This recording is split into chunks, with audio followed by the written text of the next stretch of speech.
नमस्कार मित्रांनो, welcome back to the channel. तर मित्रांनो, समृद्धी महामार्गावरून प्रवास करणाऱ्या प्रवाशांसाठी एक महत्त्वाची बातमी समोर आली आहे.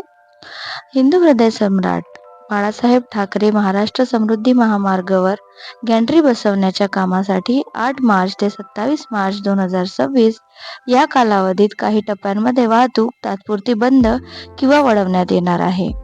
प्रशासनाने दिलेल्या माहितीनुसार हा संपूर्ण प्रकल्प 15 टप्प्यांमध्ये पूर्ण केला जात आहे. दरम्यान इगतपुरी ते ठाणे हा शेवटचा 76 किलोमीटरचा टप्पा पूर्ण झाला असून आता मुंबई ते नागपूर सुमारे 702 किलोमीटरचा महामार्ग पूर्णपणे कार्यान्वित केला आहे.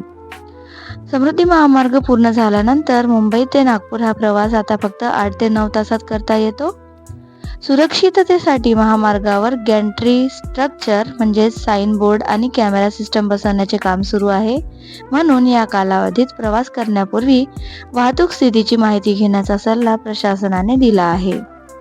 समृद्धी महामार्गावरील आणखी अपडेटसाठी आमच्या चॅनलला लाईक, शेअर आणि सबस्क्राईब करायला विसरू नका. धन्यवाद.